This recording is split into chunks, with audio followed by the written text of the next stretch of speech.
ರಾಮೇಶ್ವರಂ ಕೆಫೆಯಲ್ಲಿ ಜಿರಳೆ ಪತ್ತೆ ಕೇಸ್ಗೆ ಮತ್ತೊಂದು ಟ್ವಿಸ್ಟ್ ಸಿಕ್ಕಿದೆ. ಕೆಫೆ ಸಿಬ್ಬಂದಿ ಬಳಿ ಗ್ರಾಹಕ 25 ಲಕ್ಷ ಹಣಕ್ಕೆ ಡಿಮ್ಯಾಂಡ್ ಅಂತ ಆರೋಪಿಸಿದ್ದಾರೆ. ಆದರೆ ಗ್ರಾಹಕ ನಿಖಿಲ್, ನಾನು ಯಾವುದೇ ಬೇಡಿಕೆಯನ್ನು ಇಟ್ಟಿಲ್ಲ, ಜಿರಳೆ ಪತ್ತೆಯಾಗಿದ್ದನ್ನು ಪ್ರಶ್ನೆ ಮಾಡಿದ್ದೀನಿ ಎಂದಿದ್ದಾನೆ. ಅದಾದ ಮೇಲೆ ಅಲ್ಲಿನ ಸಿಬ್ಬಂದಿ ಕ್ಷಮೆ ಕೇಳಿದ್ರು. ಬಳಿಕ ನಾನು ಅಲ್ಲಿಂದ ಗುವಾಹಟಿಗೆ ಹೋಗಿದ್ದೀನಿ. ವಾಪಸ್ ಬಂದ ಮೇಲೆ ಗ್ರಾಹಕರ ಮೇಲೆ ದೂರು ಕೊಟ್ಟಿರೋದು ಗೊತ್ತಾಗಿದೆ.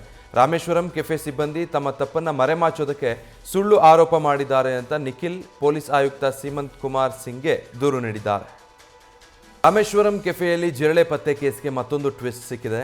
ಕೆಫೆ ಸಿಬ್ಬಂದಿ ಬಳಿ ಗ್ರಾಹಕ 25 ಲಕ್ಷ ಹಣಕ್ಕೆ ಡಿಮ್ಯಾಂಡ್ ಅಂತ ಆರೋಪಿಸಿದ್ದಾರೆ. ಆದರೆ ಗ್ರಾಹಕ ನಿಖಿಲ್, ನಾನು ಯಾವುದೇ ಬೇಡಿಕೆಯನ್ನು ಇಟ್ಟಿಲ್ಲ, ಜಿರಳೆ ಪತ್ತೆಯಾಗಿದ್ದನ್ನು ಪ್ರಶ್ನೆ ಮಾಡಿದ್ದೀನಿ ಎಂದಿದ್ದಾನೆ. ಅದಾದ ಮೇಲೆ ಅಲ್ಲಿನ ಸಿಬ್ಬಂದಿ ಕ್ಷಮೆ ಕೇಳಿದ್ರು. ಬಳಿಕ ನಾನು ಅಲ್ಲಿಂದ ಗುವಾಹಟಿಗೆ ಹೋಗಿದ್ದೀನಿ.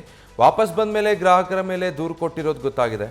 ರಾಮೇಶ್ವರಂ ಕೆಫೆ ಸಿಬ್ಬಂದಿ ತಮ್ಮ ತಪ್ಪನ್ನು ಮರೆಮಾಚೋದಕ್ಕೆ ಸುಳ್ಳು ಆರೋಪ ಮಾಡಿದ್ದಾರೆ ಅಂತ ನಿಖಿಲ್ ಪೊಲೀಸ್ ಆಯುಕ್ತ ಸೀಮಂತ್ ಕುಮಾರ್ ಸಿಂಗ್ಗೆ ದೂರು ನೀಡಿದ್ದಾರೆ.